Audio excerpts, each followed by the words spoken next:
Hi dears, super കൺമിനി സീരിയലിൻ്റെ പുതിയ വിശേഷങ്ങളിലേക്ക് എല്ലാ കൂട്ടുകാർക്കും സ്വാഗതം.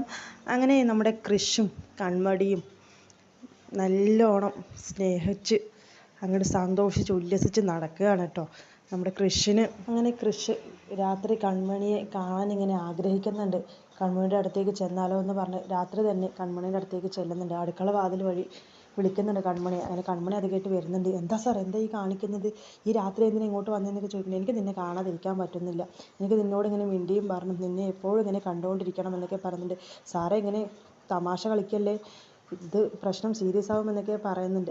വരുന്നോട് തന്നെ നമ്മൾ സത്യം പറഞ്ഞു, ഇനിയിപ്പോൾ ആരെയും നമ്മൾ പേടിക്കേണ്ടത് എന്നൊക്കെ കൃഷി പറയുന്നുണ്ട്. എങ്കിലും അങ്ങനെയല്ല സാർ, സാറൊന്ന് പൊയ്ക്കെന്ന് പറയുന്നുണ്ട്. ഞാൻ പോവില്ല, നീ ഇന്ന് എനിക്ക് ഓഫീസിൽ നിന്ന് തന്നില്ലേ അതുപോലെ ഒരു ഉമ്മ തരുമോ എന്ന് ചോദിക്കുന്നുണ്ട്. സാറേ വേണ്ട, സാറൊന്ന് പൊയ്ക്ക്, ഇവിടെ ആരെങ്കിലും കാണുമോ എന്നൊക്കെ പറയുന്നുണ്ട്. നീ അത് തന്നാലേ ഞാൻ പോവുള്ളൂ എന്നൊക്കെ പറയുന്നുണ്ട്.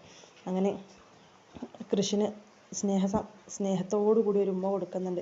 കൃഷി തിരിച്ചും നമ്മുടെ കൺമണിക്ക് ഉമ്മ കൊടുക്കുന്നുണ്ട്. ആ സമയത്ത് തന്നെ ഒരു അമ്മായി എണീച്ച് വരുന്നുണ്ട് അങ്ങോട്ടേക്ക്. എന്താ അവിടെ ഒരു ശബ്ദം, ആരാ അടുക്കളയിൽ, ആരാ അവിടെ ലൈറ്റ് ഇട്ടിരിക്കണത് എന്നൊക്കെ ചോദിക്കുന്നുണ്ട്. അയ്യോ സാറേ, നമ്മൾ പെട്ടുതാ, അമ്മായി എണീച്ച് വന്നിട്ടുണ്ട്, സാറൊന്ന് എന്ന് പറയുന്നുണ്ട്. അങ്ങനെ കൃഷി പോകാൻ കൂട്ടാക്കുന്നില്ല. അങ്ങനെ പെട്ടെന്ന് തന്നെ അമ്മായി വന്ന് ആ അടുക്കളയിലത്തെ ലൈറ്റൊക്കെ ഓഫാക്കിയിട്ട് അങ്ങോട്ട് ഉള്ളിലേക്ക് പോകുന്നുണ്ട്. അങ്ങനെ കൺമണി കൃഷ്ണനെയും കൂട്ടി റൂമിലേക്ക് ചെല്ലുന്നുണ്ട്. സാറൊന്ന് പോവോ, എന്താ പ്രശ്നമാവും സാർ, നമുക്ക് നാളെ കാണാം എന്നൊക്കെ പറഞ്ഞിട്ടുണ്ട്. ഞാൻ പോവില്ല കൺമണി, ഞാൻ ഇന്ന് നിൻ്റെ കൂടെ ഇവിടെ കിടക്കാനാണെന്നൊക്കെ പറഞ്ഞിട്ടുണ്ട്. ഇത് വലിയ പുലിവാലായല്ലോ, സാർ എന്ത് പറഞ്ഞാലും മനസ്സിലാക്കുന്നില്ലല്ലോ എന്നൊക്കെ പറഞ്ഞു. നീ എൻ്റെ ഭാര്യയില്ലേ, പിന്നെ എന്താണ് നിൻ്റെ കൂടെ കിടക്കുന്നത് കൊണ്ട് എന്നൊക്കെ പറയുന്നുണ്ട്. അവരങ്ങനെ രാത്രി ഒരുമിച്ച് കിടക്കുന്നുണ്ട്. പിറ്റേന്ന് രാവിലെ ആയതുപോലും അറിയുന്നില്ല അവർ. നേരെ ഒരുപാട് വെളുത്തിരിക്കുന്നു.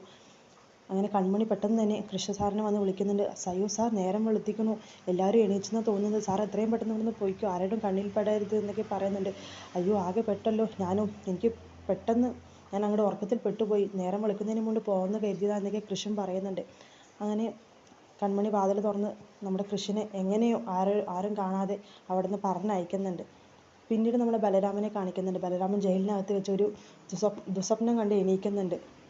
തൻ്റെ അച്ഛനും അമ്മയും യഥാർത്ഥത്തിൽ ആരാണ്, എവിടെയാണ്, എങ്ങനെയുള്ളവരാണ് എന്നൊക്കെയുള്ള രീതിയിൽ നമ്മുടെ സാഗറിനെയും അതുപോലെ തന്നെ സുജാതനെയും കണ്ട് അങ്ങനെ ഒരു ദുസ്വപ്നം പോലെയാണ് കണ്ട് ഞെട്ടി ഉണരുന്നത്. അവരെത്രയും പെട്ടെന്ന് കാണണം, അവർ നല്ലവരാണോ കെട്ടവരാണോ, ഞാൻ അവരോട് ഈ പകയും വൈരാഗ്യം വെക്കുന്നത് ശരിയാണോ തെറ്റാണോ എന്നൊക്കെയുള്ള ഒരു ആശങ്കയിലും ടെൻഷനിലുമാണ് ബലരാമൻ ജയിലിനകത്ത് ഉള്ളതായിട്ട് കാണിക്കുന്നത്.